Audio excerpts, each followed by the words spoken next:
Yo,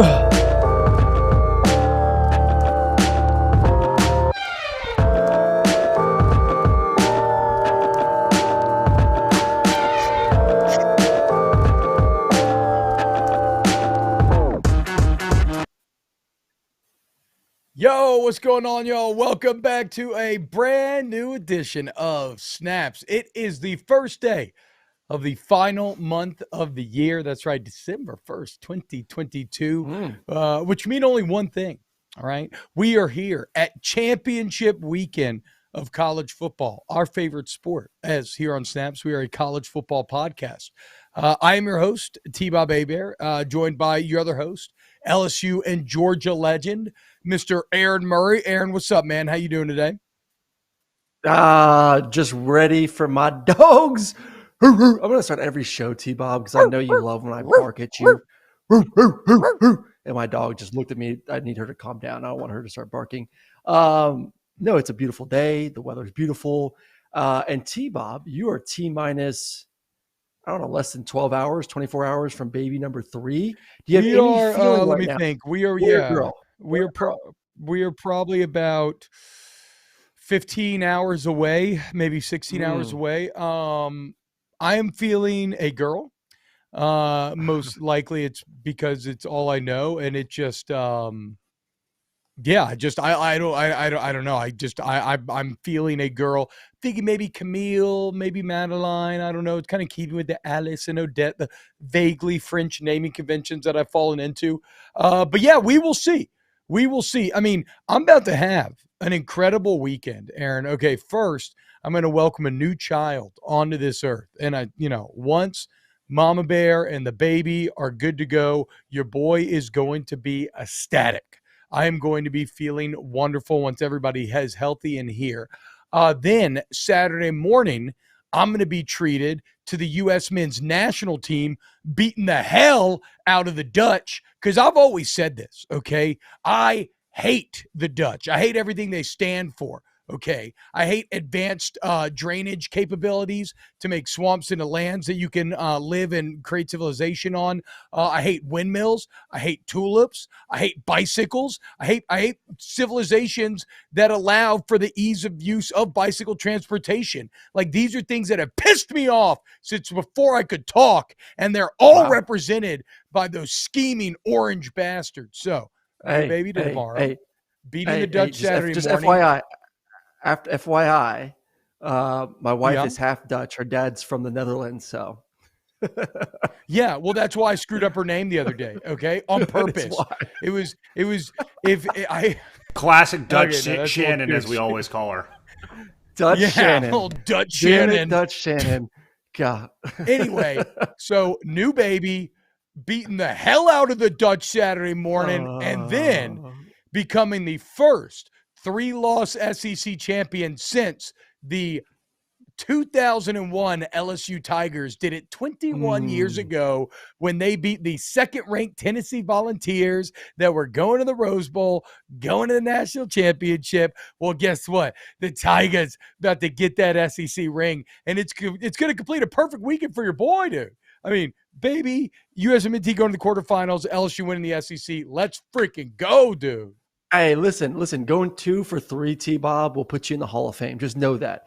2 for 3. Look, I know it's long odds. That's all you need. That's all you need. Okay, I know it's long odds for the U.S. to get it done. What are better odds right now? What are better odds to win the game? I looked this. I looked this up earlier. Is plus 640. LSU is, LSU is twice as big of underdogs as the U.S. is against the Netherlands.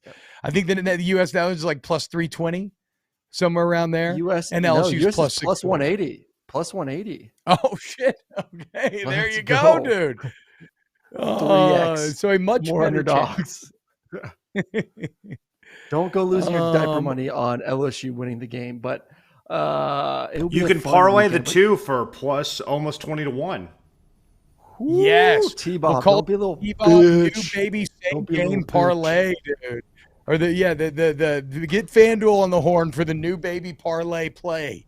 As the new baby parlay. Okay, there we go. We finally land on it. The new baby parlay. It's LSU and the U.S. money lines. Bam! Win some big time money this time. Every Rob risk D is says, risky, T-Bob. Every risk is risky. every You gotta just risk take is it. risky. You gotta Exactly, take it. dude. Congratulations to our moderator Bilbo Baggins, who also just had a baby. And thank you to everybody who's hanging out with us here in the chat, man. Thank you to FanDuel for helping to put this show on. FanDuel Sportsbook app, promo code SNAPS. Also, we now have Snaps merch. So if you want to buy some volume merch, some Snaps merch, look at the links. They're in the chat. They're on the video description of the YouTube channel. If you use the promo code SNAPS20, you get 20% off. All right. Plan for today, talk 12-team playoff. Please get your comments in. I love using counter arguments against the 12-team playoff as a rhetorical launching point for proving why I think those points are ridiculous. And then after that, we'll go down the Power 5 championship games. It's championship week. We are here. The final weekend of the college football regular season. All right, Aaron, it was big news yesterday as the Rose Bowl finally capitulated. And although the details still have to be worked out, it looks like college football will be getting a 12-team playoff in 2024.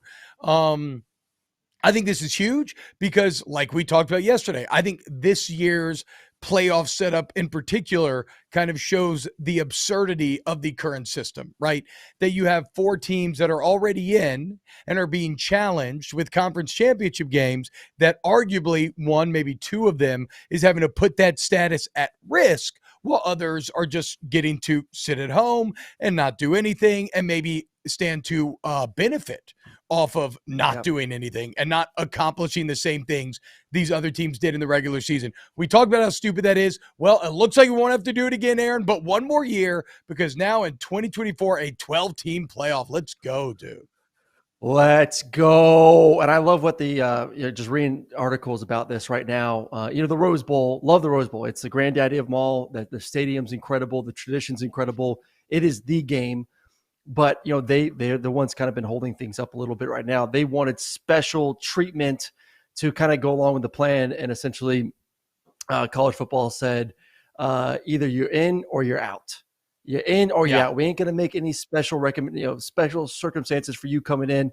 We will obviously give you the stage. We'll make the game great, just like we make every other game that we're going to put on in the playoffs leading up to the national championship, a badass event. So they jumped on board. Thank goodness. Now we can just focus on getting ready for 2024.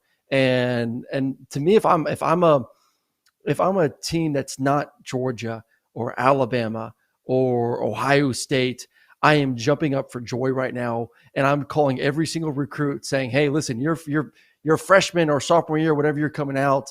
If you come to our school, you can compete for a championship. You do not. In California, you don't need to go to Alabama. You don't need to go to the East Coast. You can stay right home. In 2 years, we are going to have a chance to compete for a championship every single year. I think the parity in college football is only going to get better. We're seeing it this year right now. And hell yeah, let's go, baby. I wish it was this year.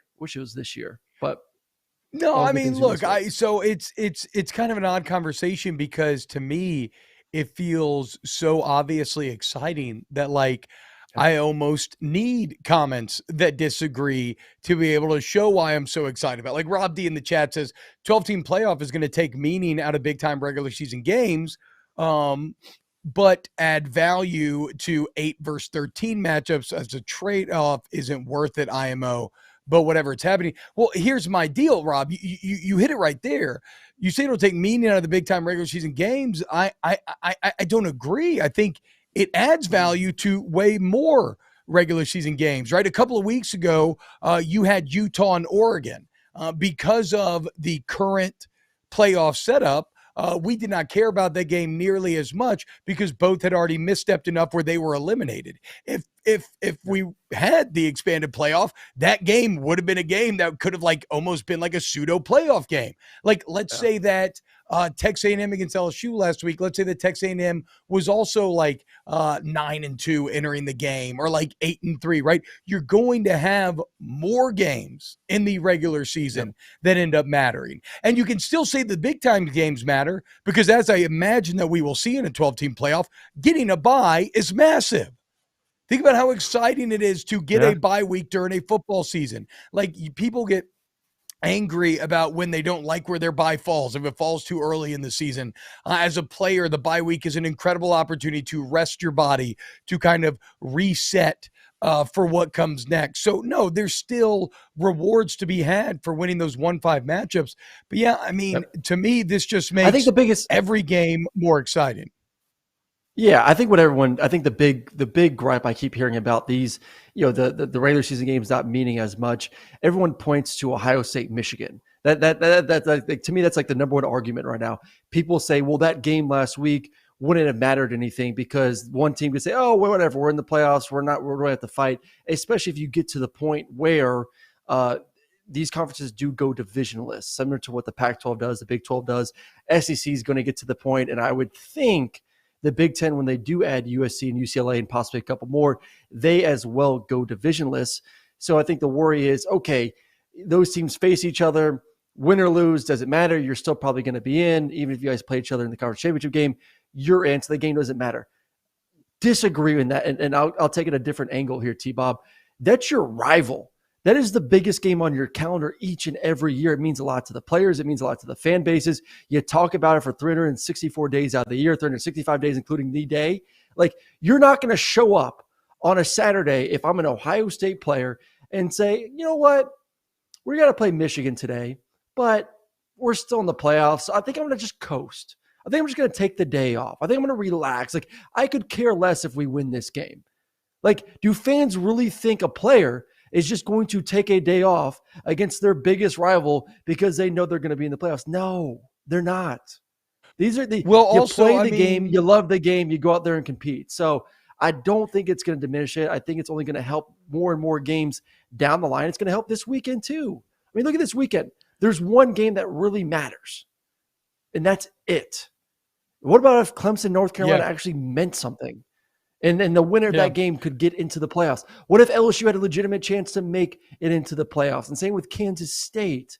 And if LSU win, they would not only Utah, get into the 12-team playoff, they would get a bye. Yes. So they would get a bye, which is interesting. Way more intriguing, way more interesting. Okay, so I will say this. Yeah, if you tell me that Michigan Ohio State wouldn't mean anything, I mean, I completely disagree. What it means is that Michigan will likely get that bye. A Michigan team whose best player in Blake Corum needs that bye. His status for this weekend is still up in the air as he's recovering from that knee injury. Well, guess what? He would now get a bye, whereas Ohio State would have to play host to a very good and very hot Washington team. And sure, Ohio State likely wins that game, but I think that's a distinct advantage for Michigan to be able to sit at home while Ohio State has to go out and challenge themselves in that manner. If you're worried about blowouts, I think that this creates more good playoff games because, you will still have Georgia blowing teams out, but that's not really criticism of anything because who wouldn't Georgia blow out at this point, right? I will say that you will get some incredible games with Ohio State playing host to Washington, Alabama playing host to Utah, Tennessee playing host to Kansas State, Penn State, Clemson. Then you get the round after that. Like, yes, you will get a ton of very good football games. And how about this? At the end of the day, you objectively get the best champion. And I'm using objective very purposefully there, right? Because we have taken out subjectivity. And you say, oh, well, T-Bob, the 6 at-large bids, those are subjective. And I understand what you're saying. And that is fair, but it's almost like a law of diminishing returns thing, right? When only 2 teams make it, like in the BCS, only 2 teams make it, people get really pissed off if it feels like you made the wrong choice and didn't put in the right 2 teams. Or it's very hard to agree on those right 2 teams. When 4 teams make it, people still get really upset if you can't get that 4-team right, or maybe there's like a 15 that deserves to be in there, but it's a little less so. When you get down to number 12, sure, will Florida State be mad that they're not in there? They're 13 at 9-3 and Washington's 12 at 10-2 or whatever. Like, sure, Florida State fans can be mad and they can craft arguments, say, well, this is why we should be in blah, blah, blah. But it's never going to get that kind of national blowback.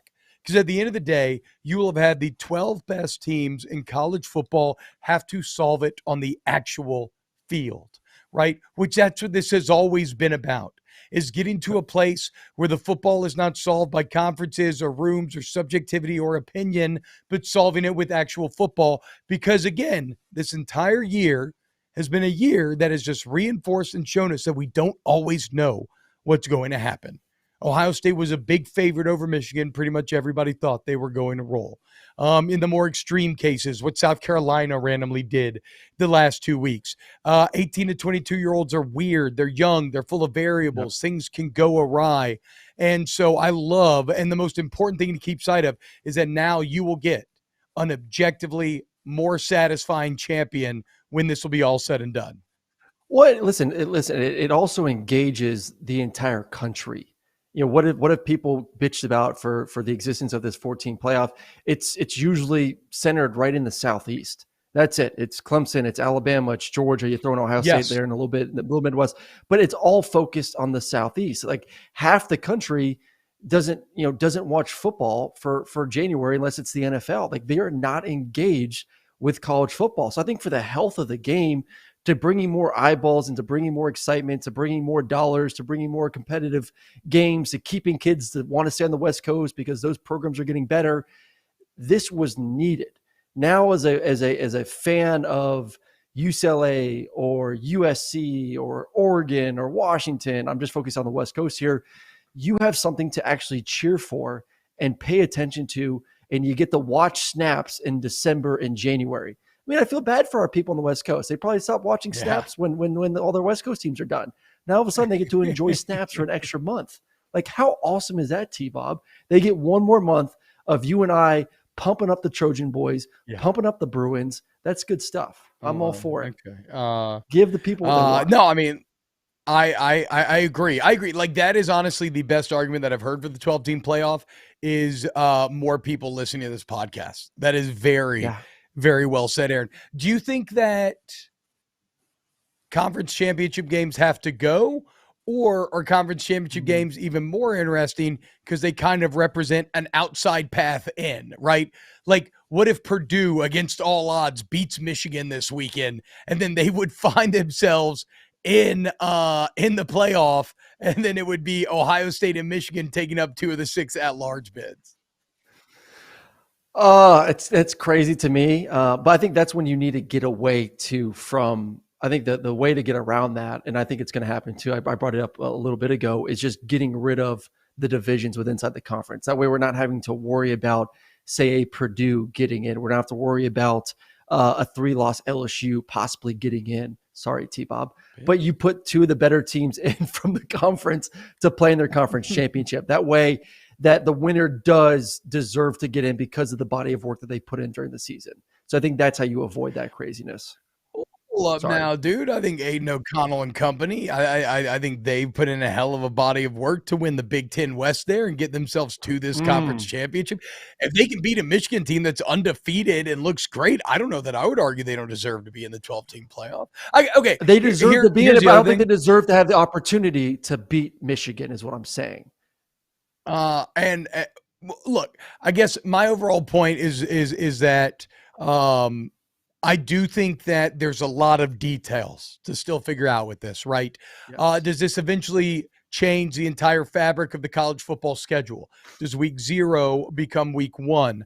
Do you get rid of cupcake games? Do you go to a shorter but more impactful college football schedule featuring all Power 5 on Power 5?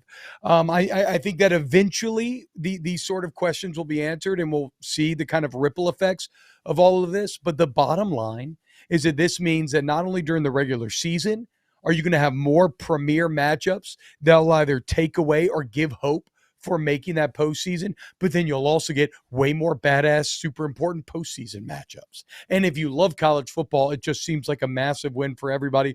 And very just and everybody makes more money, which is money's the driving force behind everything. $450 million more gross coming in. Like that's B-Bean it's all about them Benjamins, baby. BB says the NCAA should directly pay players. Now, I do think that's going to be interesting to see and we kind of talked about it before the show, but if you have players maybe opting out of the playoff, like is a championship game, is the allure of a championship, if you're like the lowest seed, is that enough for a premier NFL prospect to put himself at risk instead of going and getting ready for the combine? Time will tell. If it's not, No, I imagine that problem can be fixed. Do you think Bryce Young would play in the playoff if it was available this year? Yes, Bryce Young and CJ I do. Stroud. I think Bryce Young would. Yes. I think he would. I think maybe an example would be like Hey, I guess I I mean, mean, like if Michael Penix had to go to Ohio State and Michael Penix is tracking as like a first round quarterback, does Michael Penix go and do that? I mean, I don't know. The competitor in me says yes, but at the same time, I'm not having to sit in a room where my agent's like, hey man, if you don't get hurt, you're going to make millions of dollars. And plus, you need to have a good combine, which is a whole different training regimen than getting ready for football. So like, I get both sides, but my point is, with the extra money, you could probably just pay players. Like the NFL pays players extra when you make the playoffs. Well, I think they could probably end up doing that. Well, I think too, I mean, let's not forget like the endorsements that are going to come with these playoff games. Like you are part of the top 12 teams in the country. So if you're a starting quarterback like Michael Penix Jr. and you are in the playoffs and going against Ohio State, I guarantee you there's going to be some opportunities for you to make money leading up to the game, posting some picture on social media representing some company. So like while you may not get paid directly from the NCAA, you will get paid because of the game that you're a part of, and that your name's going to be in a lot of conversations heading into that game. So there is money and to if you be ball had out outside of it. Well, and if you ball out, right? Yeah, you could get injured. That's football. But if Michael Penix goes and beats Ohio State, you're going to tell me the NFL scouts wouldn't be like salivating at that, right? No, they'd be. I want to say one thing real quick. Yeah, right, then we'll move on to the game. Just Blaze just said, yes, more bad postseason matchups, please. Get the hell out of here. Let's just put up the matchups. I know T-Bob went over, but just to reiterate, if we had the playoffs today, you cannot tell me this would be bad football. Ohio State versus Washington, Alabama versus Utah, Tennessee versus Kansas State, and Penn State versus Clemson. That's four great football games. Yeah. Like where is a bad game in that situation? Like if you're a fan of college football and you see those brands going at it, my ass would be on the chair drinking a cold beer with T-Bob, enjoying it, getting ready to do a late night snaps and saying, hell yeah, why didn't we do this 10 years ago? Well, and even look at your top four seeds. Are you telling me that TCU and USC looks like they would just roll through 5 through 12? Like, no, not at all. We've seen those teams struggle with 5 through 12. So, no, get the hell out of it. The problem is, it's just that I do get it. College football is top heavy, right? And the behemoth in the room can feel overwhelming. Mm-hmm. And right now in Kirby Smart and Georgia, you have a group that feels overwhelming. Aaron, how many regular season wins in a row now is this for Georgia? 24. Is it it's 2 seasons in a row undefeated, or is it? It's 2 seasons 3 seasons in a row undefeated. No, just two. Just 2 12-0 seasons right now. I think they're 30-31 over the past 31 games, or 30-1. Excuse me, 30-1 over the past 31 games. Yeah. So there you go. It'd be nice. There you go. It's gonna be nice to get that three-peat again next year too. I hope you guys are excited for is Stetson an all-time college football great coming sometime in mid-December.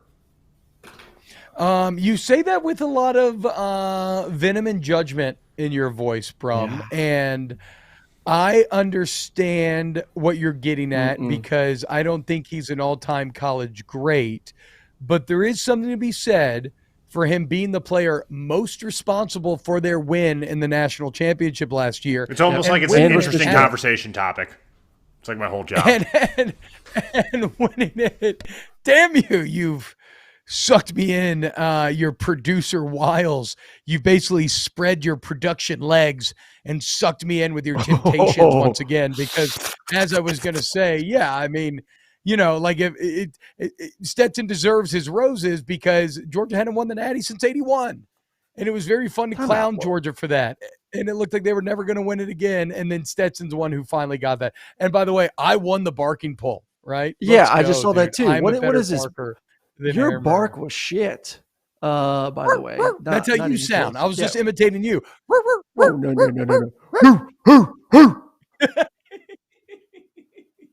I like how you said You feel it in no, your and belly. no, bro. Watch this shit. I'm about to do something Yeah. intimidating.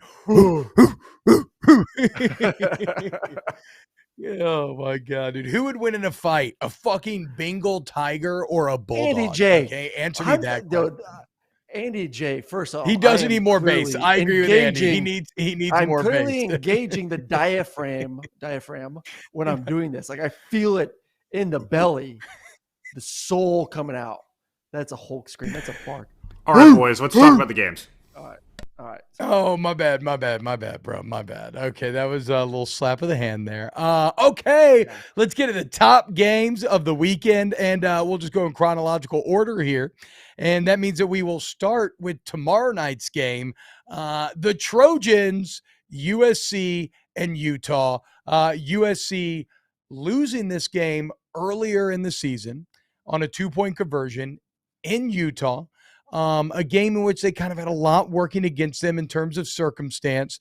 But the thing is, Aaron, I don't feel that this is the same USC team, right? I feel like they've only gotten better since that game. Yeah. I feel like the confidence that they have after getting the 2 big wins at back-to-back weeks over UCLA and then an even more impressive win over Notre Dame, and the form that Caleb Williams is in right now. And there's not any slight to Utah because I think they are excellent, and we get into that. But just the form that Caleb Williams and that team is in right now, they're playing with more belief than ever.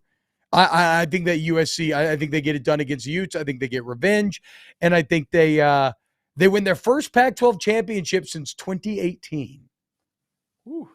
I'm with you, man. I think USC wins this game. Caleb right now is clearly the best player in the country. There's no doubt about that. He's playing with a lot of confidence. He's throwing the ball at an extremely high level.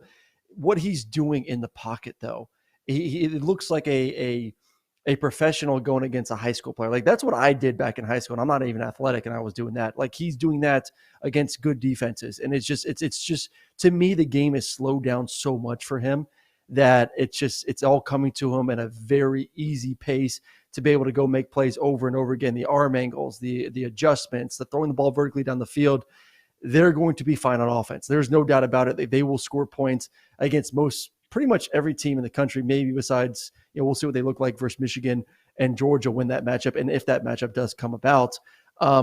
It's about the defense. We've talked about all year. Like what will we see from this defense? And can they slow down? Please, can they slow down Dalton Kincaid? Let's go back to the first matchup. The tight end for Utah, 16 catches, 234 yards, and a touchdown.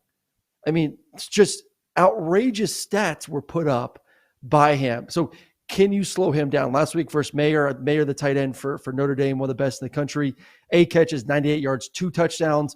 A little bit better slowing him down. Still, got to slow him down in the red zone a little bit and not, put your safeties on an island.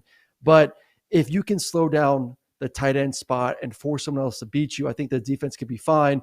And then just get a couple turnovers. It's every single week this defense bends, breaks a little bit, but then gets you a turnover. I just think they're the better team. I think they're playing at a high level right now. I said it yesterday. USC and Michigan are 2 of the most confident teams in America right now.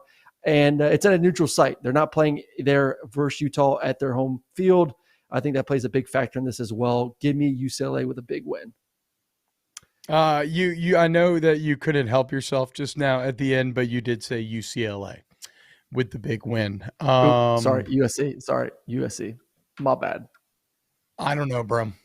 I think you are officially kicked out of La Petite Trojan boys. You had no faith in the cover last week. Don't give me any shit about thinking they were going to win, just not cover. It's still no faith.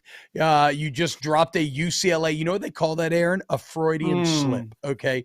Because in your heart, you are still barren. Yep.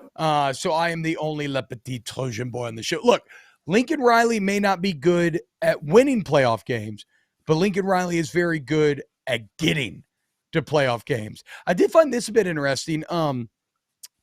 You don't quite realize how good Utah's been recently, or I guess I didn't. I mean, I know they've always been good, but this is their 4th Pac-12 championship. No. Sorry. I mean, like, this is Utah's fourth Pac-12 championship in the last 5 years. I mean, they have been here a lot recently. This is USC's fourth time in this game all time since it came about. Interestingly, both team has only won one. So they both have not done well traditionally when they've gotten here. Somebody's got to win. I'll take the guy in the team who has the quarterback who kind of looks like Patrick Mahomes back there. He looks unbelievable. So give me USC. And that's, again, no disrespect to Cam Rising or Whittingham. Maybe I'll be proven wrong, but it's just really hard to beat a team twice, especially a team with Caleb Williams. Anything else on the Pac-12 championship before we head to the Big 12? No. It'll be a fun time watching it tomorrow night. I do like the fact that it's on Friday night. I think it's the best game of the weekend. Yeah, that in the Big 12 championship we're about to get into. So it'll be a fun little starter to the weekend. So shout out FanDuel Sportsbook app, promo code SNAPS for all the great sign-up deals. USC is favored by 2.5. Similarly, another rematch, only with the kind of first result flipped, TCU favored by 2.5 against Kansas State. And to me, well, actually, Aaron, I'll let you start this one because I'm feeling TCU here. But you've been saying for probably the better part of like almost 2 months now that Kansas State's going to beat TCU in the Big 12 championship. Yep. Why do you feel so good about Kleeman and Deuce Vaughn and this Kansas State Wildcat team? Well, listen, first of all, TCU has improved immensely here the past month on defense. So, they definitely have more of an opportunity to win this game compared to the first go-around. I just still don't like their defense. I think Will Howard, who has been playing great this entire season, who I anticipate playing this weekend at the quarterback spot for Kansas State, had his way that first go-round, 13-20, 225, 2 touchdowns. I'll make the excuse again. I mean, the reason they lost the football game up 28-10 is Adrian Martinez was out. Will Howard gets banged up. Jake Rubley comes in. Hold on. No. What? Time out, Aaron. What? Time out. You want to have your cake and eat it too? You can't praise Will Howard having his way in game number 1 and then say that Adrian Martinez getting hurt was the reason why they lost. Adrian Martinez getting hurt is the only reason why Will Howard played. No. This just gets to the point that, like, if Adrian was there and starting and got hurt, then you would have had Will Howard to back him up. But the problem is you were already down one quarterback, then you lose your second quarterback, then you're onto your third. No. Adrian Martinez did start that game, and he went out. And then Will Howard came in, and then Rubley came in and threw like one pass. Yeah, for an interception. He threw for an interception. So all I'm saying at the end of the day is they had to go to their third string quarterback. His first play, he comes in there and throws an interception. That's all I'm saying, T. Like, they had to go deep into the quarterback spot to try to figure out how to hold on to the lead. As long as they stay healthy at quarterback, which I think they'll have both guys healthy. I'm anticipating Will Howard to have a day. I think they win the football. I think it's gonna be a great football game. I think TCU is still going to be in the playoffs. They deserve it. I'm still a fan of what they've done this season. I just think Kansas State, as we talked about this previous game, it's always tough to beat a team twice. They should have won the first time. I think they're going in with that kind of confidence and pissed off that they didn't win it. And they take care of business. Give me Kansas State in this one. Yeah, I do like that I'm just ignoring or applying cliches wherever it fits who I want to win the game, right? Like in the USC case, yeah, it's hard to beat a good team twice. Like, Utah's in trouble. USC's going to win. In this case, no. TCU's the better team. They're just going to win twice because they are flat out better. Here's the deal. I actually would argue that it was an advantage for Kansas State the first time around that Adrian Martinez got hurt. Because when you look at Will Howard's body of work, he's actually been fantastic. However, going into that game, and Will Howard and Adrian Martinez are two very different style of quarterbacks. Will Howard doing the more traditional through the airway. Obviously, Adrian Martinez is a complete running machine. And so if you're TCU and you're already not the best defense and you're game planning to stop Adrian Martinez, well, that is a wildly different game plan than what you need to do to stop Will Howard. So all of a sudden you get hit with this little switcheroo. And in fact, if you look at Kansas State's last 5 games in which they have been excellent, They're 4-1 in the last 5. They're averaging 40 points a game. They've only given up 15 points total, like 15 total points in all the second halves in those 5 games. But the one game they lost was the one game Will Howard didn't play when Adrian Martinez was back. Every other game they've won. So I think that TCU this time around, with multiple games of film on Will Howard, knowing that while there is some talk out there that I read that like maybe Adrian Martinez could get used in some unique ways or some like sub packages, it still looks like he's mainly going to be too limited to have a consistent impact in the game. Like, I think this is actually a better setup for TCU this time around because they know they're preparing for Will Howard and they will have more information on him and how to stop him. And plus, like, what at a certain point, you got to stop doubting TCU, right? All they do is just keep coming through. All Mad Max Duggan and company does is just keep finding a way to win. I think they'll do it again. Last thing here, Aaron. Go ahead. Yeah, go ahead. No, you got it. No, I was going to ask you. So say USC loses on Friday night. TCU wins. Is Max Duggan the Heisman winner? Oh, I don't know who's left. To me, it's clearly Caleb Williams, and I think even if he has a great game, they lose, it still will be him. But say Caleb shits the bed. Say he has an awful night, and they lose, and it's because of him. TCU wins. I don't know anyone left besides Max Duggan to get the Heisman. For reference, Caleb Williams is currently minus 3,000 to win the Heisman on FanDuel. Oh God. Maybe. So there's maybe. about a 4.4%. I'm telling you, like, he would have Max to Duggan winning mathematically. He would have to crap the bed. It would have to be really bad. It's certainly It is still theoretically on the board. Like, how bad does Caleb Williams have to play for Max to win? 2-3 picks and they lose. I guess, right? I suppose so. But yeah, it feels like Max Duggan would almost be by default probably the next guy. Kind of shaping up to be a weird, kind of unexciting Heisman race. You know what people aren't talking about this game, though, probably enough, Aaron, are the two backs, right? And I'm talking about both Deuce Vaughn and Kendre Miller on the TCU side of the equation. Deuce Vaughn's gone for 1,300 yards, 7 touchdowns on the year. Of course, if you're my age and you remember Darren Sproles, it just feels like Kansas State is at its best when it has a 5'6" running back, and, well, kind of looks that way as well. But Miller is someone who you don't really think about for TCU because, I mean, we're sitting here talking about Max Duggan. Everybody talks about Quentin Johnson, the big wide receiver. Miller has over 1,200 yards and 16 touchdowns on the year. He's ran for a touchdown in 13 straight games, longest active streak in the FBS, and 2 away from LaDainian Tomlinson's school record. So, like, I think if you're looking for a kind of weather vane pointing you to whether or not TCU is going to get it done, what kind of night is Miller having? I think TCU gets it done. You think Kansas State does? I do. Yep. It'll be a great game, though. Second best game of the weekend. Johnson, Quinn Griffin. Yeah. Next on the list, the best game of the weekend, LSU-Georgia. The Tigers, big time underdogs here.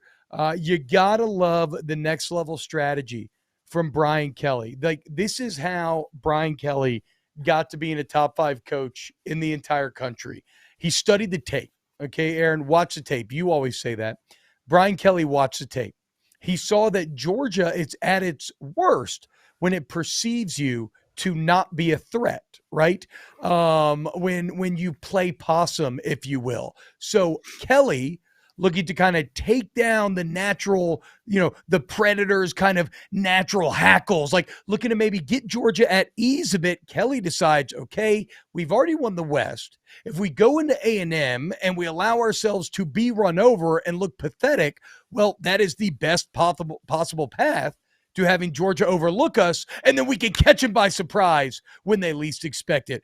Genius maneuvering by Brian Kelly here, looking shitty last week, only to come back and affect the upset tomorrow and have LSU fans walk out of there as being SEC champions. Yeah, I guess he didn't want to win a national championship. He's like, that's too much for year one. I don't want to completely blow my load in year one. Let's pace ourselves a little bit. I just want to win an Too SEC many championship. expectations. Do you want to Way deal too with many. that? I get if it. you win a championship in Yeah. year one, Aaron, then you got to win one every year, dude. I'm No, with so you. It that's the is only a way that you masterful can make plan. sense of what happened last week.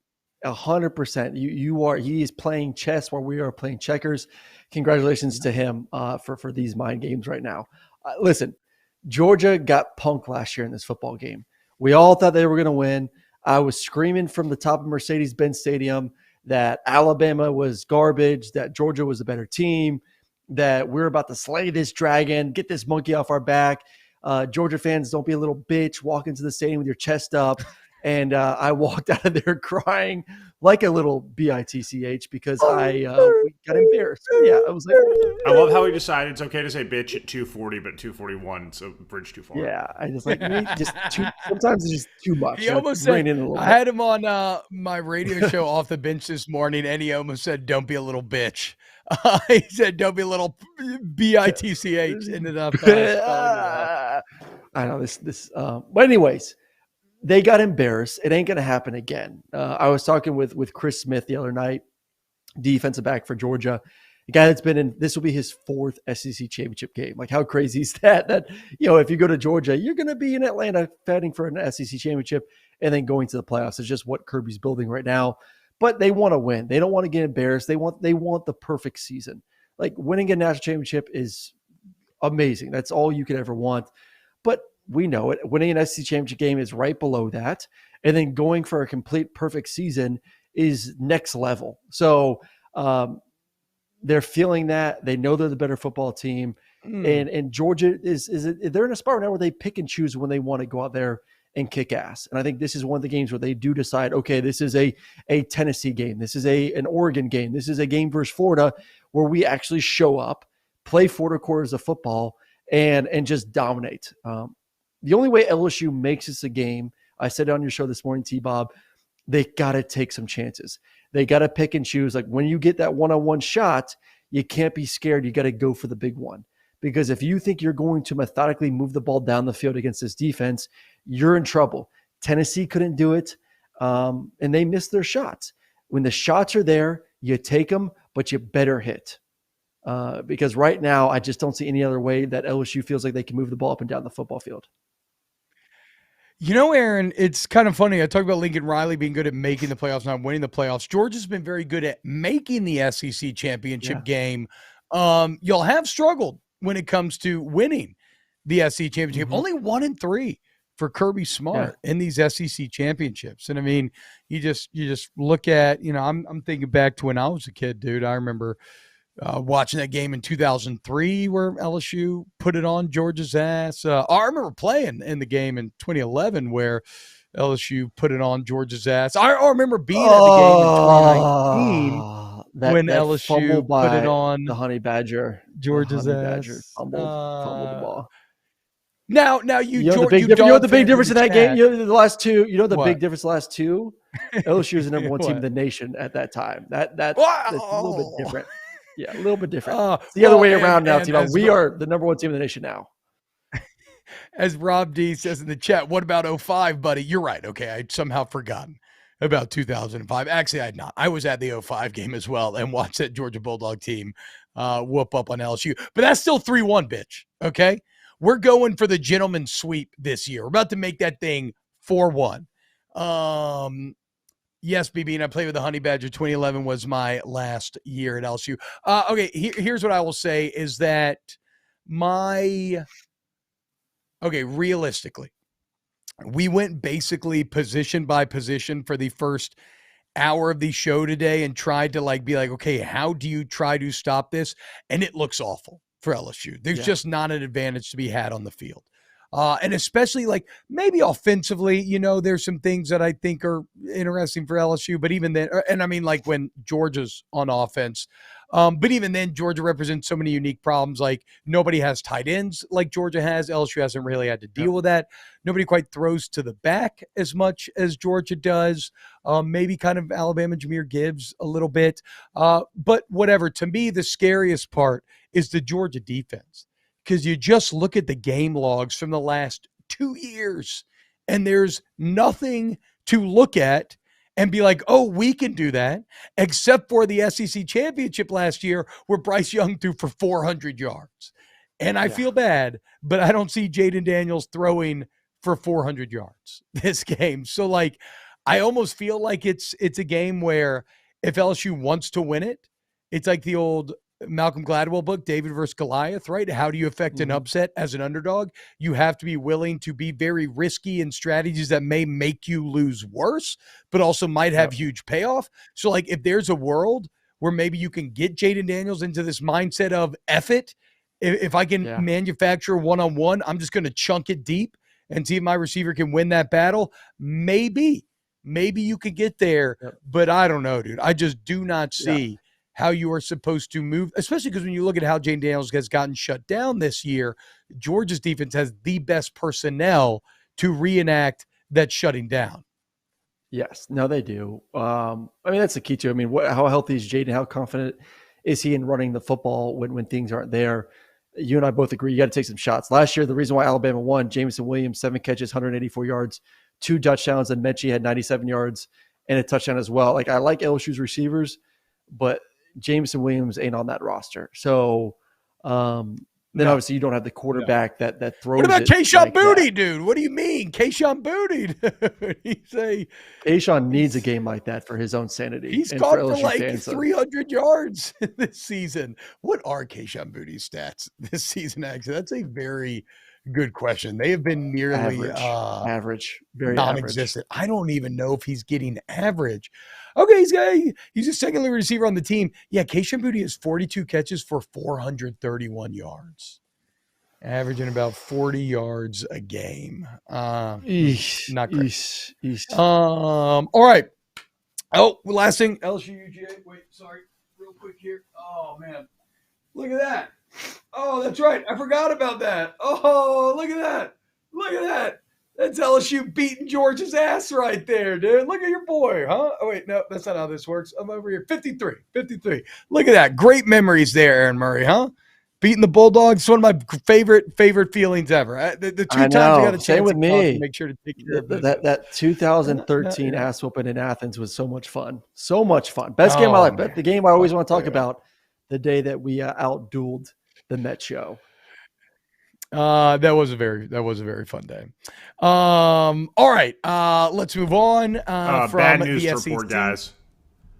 Blake Corum having season-ending knee surgery. Just reported about 10 minutes ago. I was just gonna say, as we move to the Big Ten, that Blake Corum has been playing a little coy rum with his status this weekend, as he's basically saying, I'm taking it day by day. So it is weird, right? That's obviously not ideal, not for a Michigan team that's going to need him in the bigger games down the road. Like, I don't think they need him Saturday against Purdue. Do we just want to give Georgia the natty? Does it hit a little less though after what you saw last week out of Michigan without Blake Corum? No, Ohio State just it more to me proved that Ohio State still is not good on the defense side of the football. So that's a huge loss. I mean, you're talking about a guy that was definitely in the thick of things for the Heisman towards the end of the season. So that is devastating for them. And yeah, it does feel good the way you're able to rush it in the second half and your backups came in there and played well. But when your identity is running the football, dominating the line of scrimmage, and you lose your best player on offense, I don't know if JJ can put the team on his back. We're about to find out. Again, he did it once. Did lightning strike once, and can he do it over and over again for 3 more games? This week doesn't matter. I mean, they'll take care of business for Purdue regardless.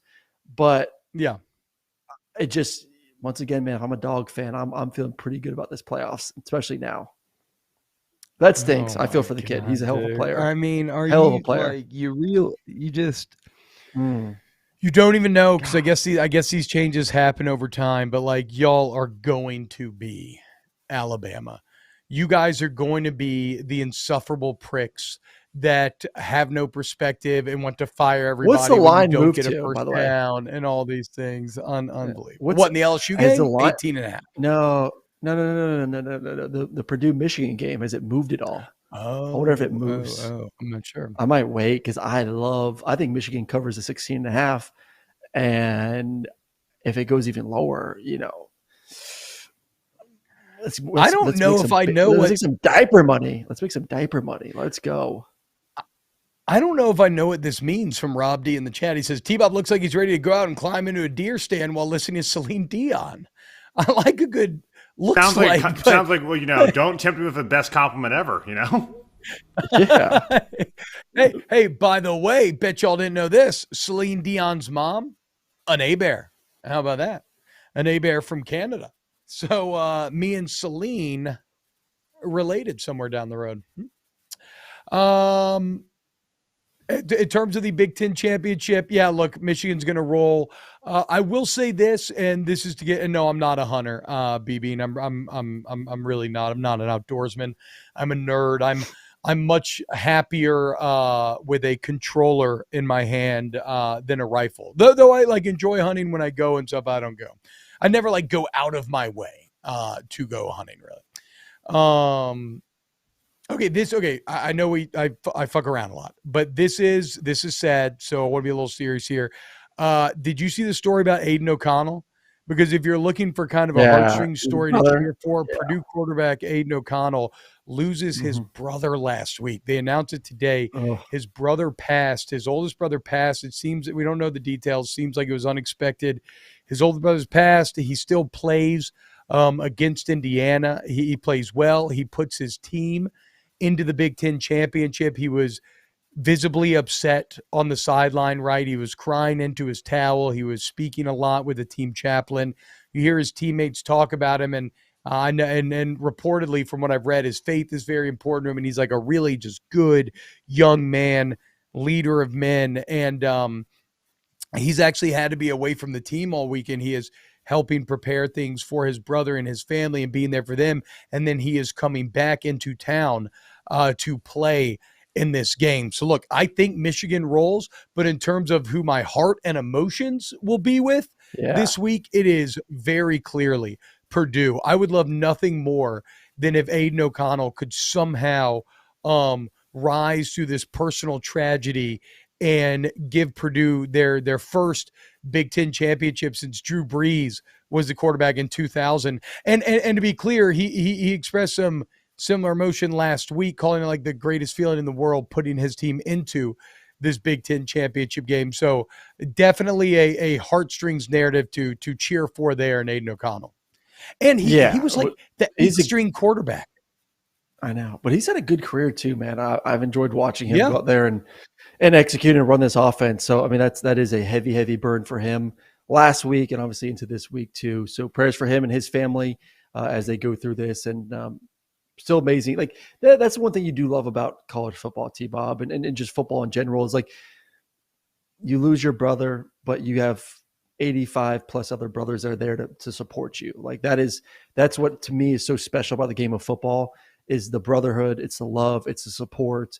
And I guarantee you, man, every player on that roster has his back, is showing him love and giving him and his family all the support that they need during this time. So that's why I love this game. It's truly amazing. Yeah, I agree. So that is the Big Ten championship, and there's never any easy way to transition out of that. So we'll just do it. And then last on this list, I do like this from Andy J. He says, I think T-Bob is a gamer and a Star Wars guy. Can't decide on Murray. I think he either day trades or plays a lot of pickleball. Today, with the Masters quarter zip, you are giving off some incredible day trading vibes. I completely agree here. Country club, pickleball, day trader. 100%. Aaron is only doing stats because he lost all of his money in the SBF scandal. Yeah, exactly. Damn you, Tom Brady, for tricking me.